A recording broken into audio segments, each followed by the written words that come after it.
Here to dive into industry trends with leading ETF experts, this is ETF Spotlight with Neena Mishra.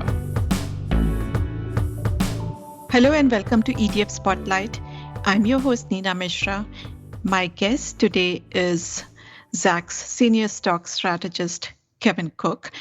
Kevin manages the Taser Trader and Healthcare Innovators portfolio services at Zacks. And today we are talking about investing in advanced technologies like artificial intelligence, which are basically bringing science fiction to our workplaces, homes, cars, and portfolios. Kevin, welcome and thanks for joining us. All right, I'm looking forward to this. Sure. So I wanted to start with technological singularity. And we all know that we are on this exponential curve of advancements in artificial intelligence, quantum computing, virtual reality, augmented reality. So could you explain what is meant by technological singularity and whether it would occur in our lifetime? Yeah, it's a fun question. And this goes to a futurist named Ray Kurzweil, who is considered one of the most accurate futurists of anybody out there. Like in his lifetime, he has an 86% success rate of making predictions about technology. And he defined the singularity as that point in time in the future when our computational powers, basically artificial intelligence, have reached the level of human intelligence. It's what they would call AGI, or artificial general intelligence. Can a computer do what a human does? And, when we reach that point, boy, a lot of things can go on. There's a book by Max Tegmark called, it slips my mind now, but I'm going to look it up real quick while I'm thinking of it. But Max Tegmark is a physicist at MIT, and when he sort of played around with the idea of when the singularity arrives and what it looks like, he did this sort of literary simulation, sort of a fictional story about somebody building a super intelligent AI, and then once it took over its own intelligence, it was able to produce movies that it could sell. Then, and it could constantly buy and sell computational services around the world through the Amazon Turk work system. I don't know if you're familiar with the Turk, and then it was getting so good at making movies that it could create political commercials to get people elected and then develop its own political power. So that's sort of a wild, almost dystopian view of artificial intelligence. And he actually wrote the story as, hey, everything turns out okay, but obviously it could turn out worse than that. So I just found Max Tegmark's homepage, but I can't find the name of his book. I'll get to it later. But anyway, the singularity, could it happen in our lifetimes? Ray Kurzweil's prediction is that it'll happen by the year 2045. So he's saying, yeah, it's on the way. And some of the stuff that I've seen lately in advances from, say, NVIDIA and Google make me believe that he might bring his projection even more forward to, say, 2035. Wow. Now, we know that artificial intelligence is becoming an integral part of our lives. There are so many AI-enabled applications that we use daily and that impact our daily lives. But looking at AI from the investment angle, why should investors look at AI? Could you talk a little bit about AI applications and economic value? Sure. Boy, I've been a NVIDIA investor for a number of years, and what's just amazing is how this all started with gaming, video game technology, right? So two acronyms you want to get familiar with are GPU, which stands for Graphical Processing Unit, and those are the chips that make video games possible, and then MPA, which stands for Massively Parallel Architectures. Well, what the GPU makers like NVIDIA figured out is that a GPU chip uses thousands of processors at once. So instead of your desktop PC that might be run by some Intel Core processors with 4 or 8 processors, a GPU architecture is based on thousands of chips processing all at once, and that's what makes the data intense video graphics possible. Well, once they figured out that this could be used for all kinds of information processing, so that you could do billions of calculations per second with a massively parallel architecture, then it's just taken off. I mean, NVIDIA was actually unveiling some of these supercomputers possibilities back in 2006, and they basically just reinvented Moore's law. I'm sure you and your audience are familiar with Moore's law. That basically computing power doubles about every 2 years, and the chips might shrink by half also. Well, that Moore's law was sort of flattening out in terms of its returns, and GPUs and MPAs have basically reinvented Moore's law, and we're getting these huge leapfrog advancements by 10 and 20 times a year in the computing power that can be done, especially when you stack all these cards together. If you picture a gaming card that could fit in a PC, maybe it's the size of half a shoebox, or the bigger ones are the size of a shoebox. NVIDIA was packing 21 billion transistors into one of those cards, and then they would stack thousands of those cards together to make a supercomputer. Well, it just keeps getting better. Now they can fit 56 billion transistors on one of these cards the size of a shoebox, and then they stack a few thousand of those together. Tesla, the car company, just bought the hardware. Basically, NVIDIA built a supercomputer for Tesla that was unveiled in June, and the AI guy for Tesla is so excited about it. He's like, this has to be the 5th most powerful supercomputer in the world, so rivaling what Fujitsu has in Japan, or what something that might exist at Stanford or in Silicon Valley, or in Europe. Tesla thinks they've got the number 5 supercomputer in the world, and it's doing calculations on what's called the exascale. So you think of teraflops are trillions of floating point operations per second, and then you have petaflops, which you're into the quadrillions. Well, the exascale is a billion, and so you're talking about just incredible amounts of computational power that can be used across science and industry. The big consulting firm McKinsey, 2 years ago, they were projecting that AI could add 50 trillion of economic value in this decade, at anywhere from 5 to 15 trillion a year. And so that's just astounding, the productivity we're getting from these advanced technologies that you just don't see in the government productivity numbers. Yeah, very, very interesting. In fact, as you mentioned, Moore's law, there was an article in the Wall Street Journal recently that Huang has basically redefined Moore's law. So they called it Huang's law right, now. Huang's law, yep. Yeah. I love that. So you talked about GPUs and MPA, and there are many other terms, and some of our listeners may not be very familiar with those terms like machine learning, neural networks, nodes, weights, training, inference, deep learning, supervised learning, and unsupervised learning. And so could you explain those terms a little bit, the terms that investors should know? I will do my best. Now, I'm not an expert here. I just try and learn from as many of the experts as I can, and make it as simple as possible. So on the simplest level, if we don't want to talk about artificial intelligence as being equal to human intelligence, let's talk about what's really practical right now that's happening, and that's something called machine learning. And machine learning is just an algorithm that can take data and organize it in certain ways and make new outputs or predictions.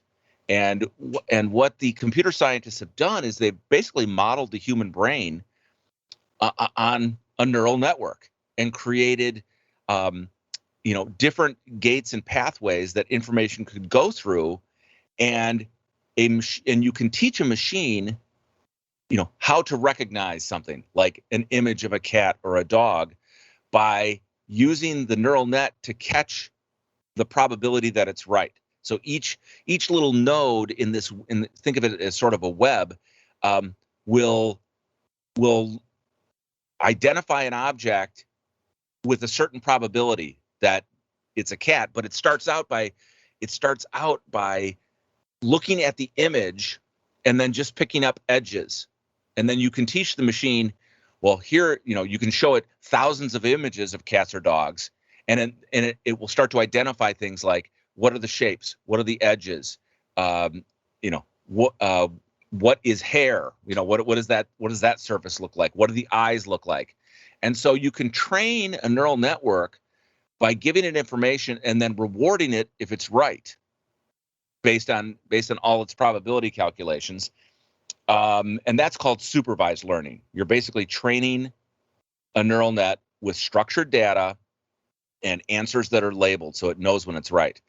But one of the most exciting revolutions lately has been unsupervised learning, where you're just feeding data at the neural network, and the data is not labeled, and you let the algorithm hunt for structure and patterns. This is what they did. When I got so excited about this in 2017. DeepMind is owned by Google now. DeepMind was a UK artificial intelligence sort of lab. They cracked the game of Go, and Go, is so much more complex than chess. Chess. When we think of playing a computer at chess, whether it's on your phone or Deep Blue that beat Garry Kasparov in 1997, that's just doing brute force number crunching. It can just do the calculations faster and faster and come up with the best probability decision, because chess is very logical. But Go has multiple layers of complexity and decision trees, and things just get unmanageable for a computer. But what they did is they were able to feed the rules and enough simulated games to a machine so that it could play itself. So then the computer is playing thousands and thousands of games a day against itself and teaching itself what good Go skills are. And they did the same thing with poker. There's a company, not a company. Up at the University of Alberta, they created a program called DeepStack, and they cracked the Texas Hold'em poker code, basically. And if you know anything about Texas Hold'em, I mean, in poker, it's just as complex, because you're playing the person and how they bet, and you've got all these unknowns. So when these things happened in 2017, where these achievements with unsupervised learning, the field has just taken off. Very, very interesting. Now, you talked about DeepMind a little bit, and just last week it was reported that DeepMind has developed an AI system that can predict the three-dimensional shape of all known proteins with almost perfect accuracy. And they are making this data available to scientists around the world. And I think it didn't get the kind of attention it deserved, because scientists have actually been trying to predict the shape of proteins for decades. And sometimes they spend the entire duration of their PhDs trying to predict the shape of just one protein. And DeepMind says that it would release the structure of every protein known to science, more than 100 million, in the next few months. And this has some amazing applications. This would probably change the scope of healthcare, how we develop new drugs and treatments for diseases. And that, combined with recent advancements in gene editing, I think that is just going to be amazing. What are your thoughts? Yeah, it is just stunning. And it's very cool that they're making it sort of an open source project, right? And making it available for the good of science and the good of the human health. One thing I haven't done is I haven't looked at what hardware Google was using, because Google does buy GPU hardware from both NVIDIA and AMD, and AMD is like the number 2 competitor in providing these GPU stacks for data centers that can crunch all this data. So yeah, I guess part of the reason there wasn't a lot of fanfare about it is because the average person is like, protein folding, what's that? Or it doesn't sound as exciting as, as beating a game or having an autonomous car that could drive around a racetrack. But the breakthroughs, could be stunning. I mean, protein folding it's just so complicated. Like, you think about in the 1950s when we're just discovering DNA. When you look at DNA as this genetic code, what we realize is that it sort of has a digital nature. It's very precise and discrete to talk about AGCT and put those four components together in tremendous combinations to make life what it is. But then understanding all the proteins underneath there, and then being able to make new proteins or figure out the protein key to either that either inhibits cancer or promotes cancer. That's the real challenge. So, and these three-dimensional shapes, for scientists to study them, they really needed computational power. They needed something that could simulate. And that's one thing that Jensen Huang talked about as really important in June. He did the keynote for a high performance computing conference in France. And he really stressed the importance of simulation. Now, on two levels. One, he says, when we make a new chip design, we simulate it like crazy before we ship the design off to the foundry. But the bigger aspect is that science is all about simulating. Can we simulate what the human body does, at a molecular level, at a cellular level, cellular and molecular, and then what can we learn from that to understand something as complicated as the three-dimensional shapes of proteins? So this is just a super exciting time. And what I always tell people is, if you want to understand, for instance, what NVIDIA is helping scientists do, and I'm talking, and not just biology, physics, astronomy, chemistry, you want to at least once a week go to the NVIDIA newsroom or the NVIDIA blog room, and you will find new stories there every week about how some research firm, whether it's a university or a public company like Tesla, is breaking new ground with what they're able to do with exascale computing. I'm looking at an article right now from June 28th on the NVIDIA blog, and it's called "From Genomes to Proteins to Cells, Digital Biology Revolution Marches On with HPC and AI." HPC, of course, stands for high performance computing. And, I call this the century of biology, just because of, we cracked the genome, and then we're doing things like immuno-oncology wins a Nobel Prize a couple of years ago because we're teaching your body to fight its own cancer. Then CRISPR comes along, and rightly so. Those two women, Jennifer Doudna and Emmanuelle Charpentier, get the Nobel Prize for CRISPR. So this definitely is the century of biology.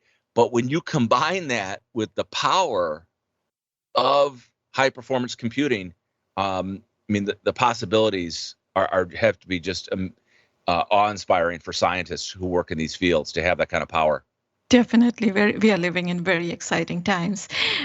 So you have liked NVIDIA, and you have written about NVIDIA for a long time, and many think of NVIDIA as a chip company, and you called it king of AI, and it is a top holding in your Taser portfolio, right? Yes. So yes. Talk a little bit more about NVIDIA and the kind of work Jensen Huang is doing. Well, in so many ways, we talked about healthcare, medical imaging, protein folding is cool. And I'm sure there's a lot of molecular biologists who are excited about it. But think about, for the average person, what this computational power can do for medical imaging and the future of healthcare.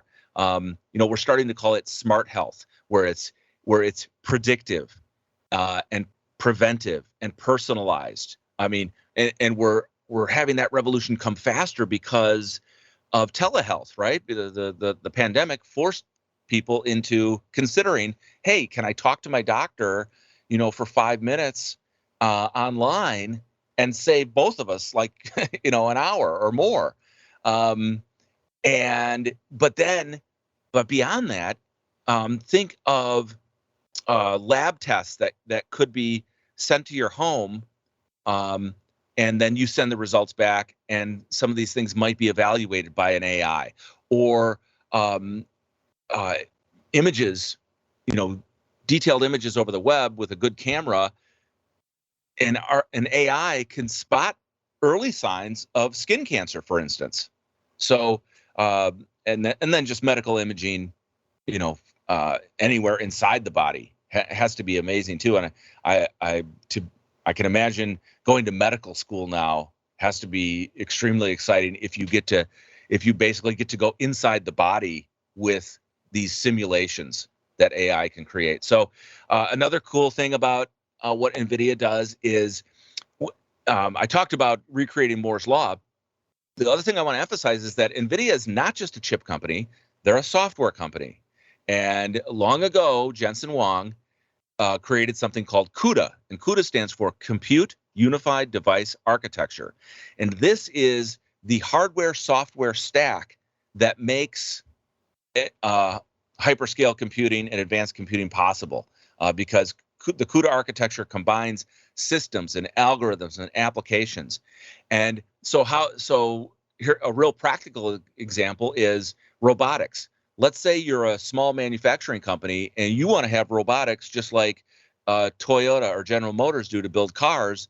You want to have something on your production line that works like that. Well, you can buy various kits at different levels that can help you build your own robotics. So you've got the hardware, the chip hardware, the software, and then you can begin to design your robotics platform for your company, and that's called Isaac. Isaac is the NVIDIA robotics platform. So NVIDIA is definitely one of the hottest chip companies. And another chip company which has been doing a lot of innovative work is AMD. And its CEO, Lisa Su, probably doesn't get as much attention as Jensen Huang does. But Lisa Su has actually totally transformed AMD. She was appointed CEO in 2014, and in these past 6 years, AMD, little more than 6 years, AMD stock is up over 5,000%, whereas Intel has basically gone nowhere. And they just reported last evening, and stock is close to jumping to record highs now, because it seems AMD is taking even more market share from Intel. So talk to us about your thoughts on AMD and Lisa Su. Yeah, I just took a look at the price chart because I actually own AMD for my Taser portfolio too. And it looks like we are going to get a record high close today above $98. That's fantastic. So yeah, I mean, I didn't know much about her, but she is, just a dynamo too, just like Jensen Huang. And yeah, she really reinvented AMD in so many ways. Now they do a lot of the same things as NVIDIA because they make GPU chips for gaming too. And once they figured out, hey, these can be used for advanced computation, she jumped right into that. So I'm looking at a recent corporate slide deck of theirs, and they're really focused on the data center too. They see the data center as a 35 billion total addressable market, and basically, it's there for AMD and NVIDIA to split. So. But I think AMD can grow share there. And actually, Google just adopted AMD data center chips. So that was a big win for them. So, and there's all kinds of other applications besides machine learning or the cloud or high performance computing. Virtualization. It's almost like the the gaming, used to visualize data or structure data, or I mentioned something like medical education. Just a lot of exciting possibilities there. I want to find one more slide that I thought was interesting from their recent presentation. But and then they're just eating Intel's lunch in the PC, right? Because they're just coming up with the next generations of chips. The big challenge right now is just getting smaller and smaller. I mentioned NVIDIA fitting, tens of billions of transistors on a card that's smaller than a shoebox. Well, that's about going sub 10 nanometer. A nanometer is a billionth of a meter, and you're talking like even the coronavirus, which is not really a big virus, let's say it's 50 nanometers. And these machines are building things now at 7 nanometer scale, at 5 nanometer scale. NVIDIA has orders in with either Taiwan Semiconductor or Samsung, the big foundries, to build their next generation architectures at 5 nanometers. And I'm sure somebody is working on 3 nanometer right now. So, they if they make them smaller and they can keep these machines cool, with advanced materials, the innovations are just incredible. I mean, we talk about the computing at the edge, and the edge is distant from the cloud, maybe not even connected to the cloud, not connected to the internet. What kind of computation can you do at the edge with a device that might be as small as your phone or a watch? And this is the kind of innovation that is making computing at the edge possible for all kinds of devices. Imagine your car still being intelligent and connected when you're out in the middle of nowhere. So we talked about Google, NVIDIA, and AMD. Which are your other favorite stocks that are companies that are doing very innovative work in these advanced technologies, the stocks that investors should not ignore? Glad you asked. I have one in particular, Cadence Design Systems, and the symbol is CDNS. And what's interesting about Cadence is they're sort of like the modern CAD CAM. CAD CAM we used to talk about in the 80s, computer assisted design, computer assisted manufacture. Well, I mean, that we're 100 times ahead of what that used to be. But these are Cadence is what's called an EDA company, Electronic Design Automation, sometimes also called SDE, System Design Enablement. And what they do is they have the software that helps a chip manufacturer design its chips exactly the way they want. So it's like they can sit there with a stylus, on a special computer interface, and basically draw out where they want the routes and channels of their circuit boards to go. I mentioned that this keynote that Jensen gave on June 25th in France. What was interesting when he was talking about simulation is the only product placement of partners that was featured in that discussion was Cadence. So NVIDIA is using Cadence software design systems to basically engineer their chips. So I'm excited about that company. Who else? Oh, there's a little AI company that I'm just learning about. And it's more of a enterprise software consultant, and that's C3 AI. Had a big debut IPO last year where the stock soared. I don't know, maybe went to 180 or something. And now the stock trades at just over $50. This was started by Thomas Siebel of Siebel Systems. And so he knows his stuff. Since they're not building hardware, they're just designing software to be able to utilize AI. They're not in the same category as an NVIDIA or a Cadence. But since they have a good pedigree, I'm keeping an eye on the stock. I own it. The symbol is AI. So he picked a good stock symbol there. I think he was lucky. Easy to to remember. Yeah. And sort of puts him in the industry. And I should mention that Google is also experimenting with using AI to design chips. So, you think about where the future is going. Even before the Singularity, we're going to have software designing software and designing chips and just making them faster, better, and cheaper than a human engineer or in collaboration with a human engineer. Very interesting. So, in the end, I wanted to talk a little bit about your thoughts on human AI collaborations, since you mentioned. And Okay. normally, some people, when they think about AI and the automation capabilities, they think that AI can put humans out of work. And in fact, I saw a recent I read about a recent speech by Google CEO Sundar Pichai, and he said that over time, AI will make humans more productive. He said that it will make humans more productive than we have ever imagined. But he said, of course, we'll have to deal with all the changes that come with it. So, talk to us a little bit about how AI can increase human productivity. Yeah, it's something I've been researching for a while since I read Ray Kurzweil and Max Tegmark. Max Tegmark has a great YouTube video. Oh, I just remember the name of his book. It's called Life 3.0. And it's basically, his vision of the singularity when we've reached artificial general intelligence. So, there's many scenarios. We can talk about the dark scenario where, the machines put people out of work and the machines take over.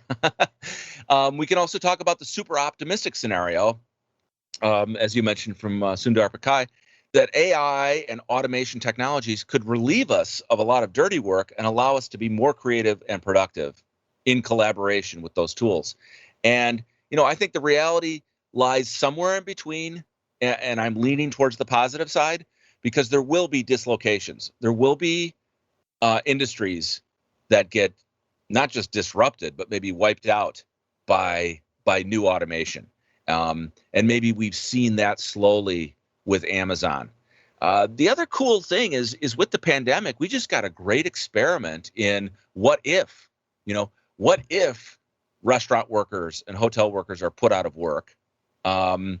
So in that sense, we just did our UBI experiment, universal basic income, because the government's handing out, checks for people so they can survive when they're unemployed. If machines do replace a lot of work, how will people adapt? And will they seek out more education? Will it inspire them to say, you know what, I can't do that job anymore because a machine took it away. Maybe it's time for me to up level my skills and my education and try something new. So I think it could create sort of a renaissance over time. As Amazon has disrupted businesses, that happened in slow motion. But I think a lot of companies, we just with the pandemic, the software industry basically experienced like 10 years of advancement in just 10 months because companies just scrambled to Right. automate processes and get people connected so they could work from home. So there will be some dislocations and some painful disruptions in some industries, but overall, it's fantastic for humanity, I believe. One more thing, Sure. as I've been looking at at AI as it connects to autonomous vehicles and autonomous driving, because NVIDIA is working on that. So is Google with Waymo. I just bought Ford, and they just partnered with a company called Argo AI, who's going to help Lyft create autonomous vehicles. What was interesting is I noticed all these companies are located in Pittsburgh. And I thought, well, gee, what's the attraction in Pittsburgh? That would be Carnegie Mellon University, Right. where your daughter went, I believe, right? Yes, it's great for computer science. Yeah, so it's so interesting that Pittsburgh becomes sort of this Silicon Valley tech hub, in Middle America or the East Coast, and yeah, just exciting things happening there. And the one thing I want to say about autonomous vehicles is like, yeah, most Americans don't want to give up their freedom to drive. It's like, I want to drive my own car, but when I first became an investor in Mobileye, which Intel bought a few years ago, this will come in steps and stages. And here's a great example of how automation and AI will come in steps and stages that won't disrupt people's lives. Think about what the most dangerous car accident is. And the most common one, it's when you get rear-ended. And Yes. because it's the most common thing, people aren't paying attention. It happens every day, hundreds of times. Somebody rear ends somebody else and causes, at least some neck pain, if not a serious spinal injury. We can prevent that right now with a technology called automatic emergency braking. And that's what Mobileye was working on. Is just have your car be able to tell you when it's about to hit something, and most new cars have sensors for that, but also actually be able to apply the brake and prevent what could be a very deadly accident. And if we just work that in, and government mandates that all cars should have automatic emergency braking, we're already taking the first baby step towards, autonomous vehicles. And you could still drive your own car, but let's take the safety up a level or two. So that's sort of my sermon on the bringing AI and automation into people's daily lives and making it friendly. Perfect. Thanks so much for joining us today, Kevin. Really enjoyed the discussion. Oh, yeah. Thanks for having me, Nina. So that was Kevin Cook. Now, there are many ETFs to invest in advanced technologies. And I believe the best way to get exposure to all companies doing a lot of interesting work in this area in a single fund is through the NASDAQ 100 ETF, QQQ, or its cheaper version, QQQM. So QQQ has an expense ratio of 20 basis points and QQQM has an expense ratio of just 15 basis points.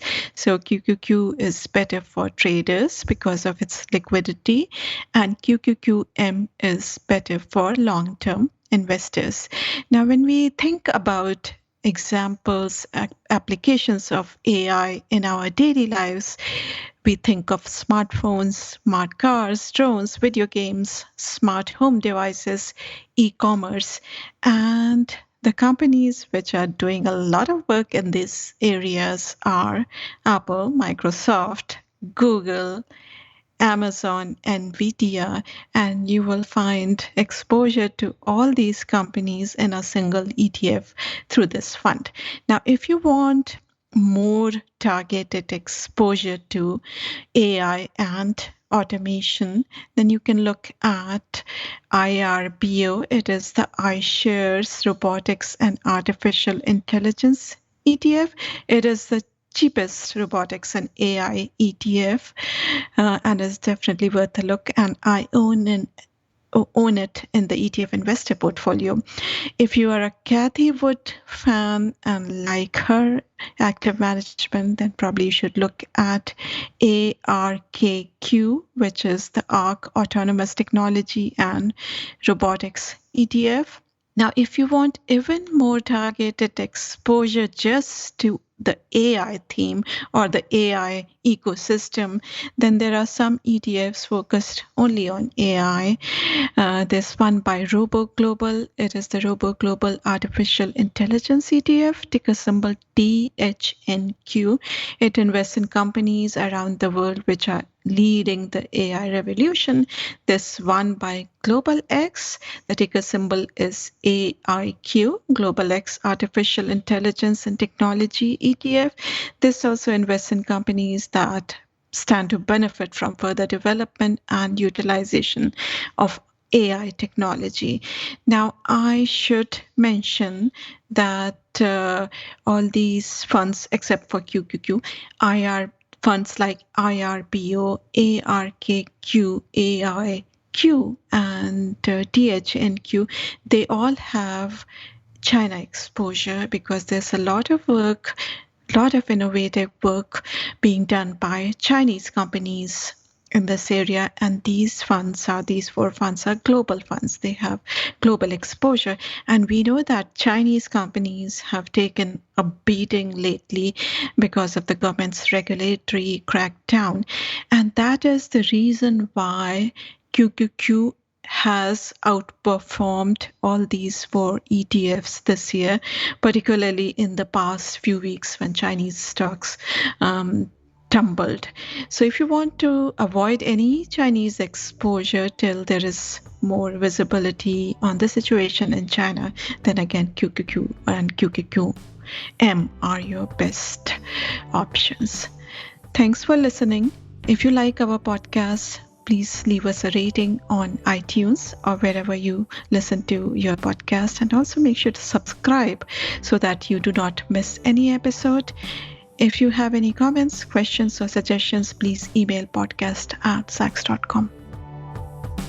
This material is being provided for informational purposes only, and nothing herein constitutes investment, legal, accounting, or tax advice, or a recommendation to buy, sell, or hold a security. Do not act or rely upon the information and advice given in this podcast without seeking the services of competent and professional legal, tax, or accounting counsel. Publication and distribution of this podcast is not intended to create, and the information contained herein does not constitute an attorney-client relationship. No recommendation or advice is being given as to whether any investment or strategy is suitable for a particular investor. It should not be assumed that any investments in securities, companies, sectors, or markets identified and described were or will be profitable. All information is current as of the date herein and is subject to change without notice. Any views or opinions expressed may not reflect those of Zacks Investment Research as a whole.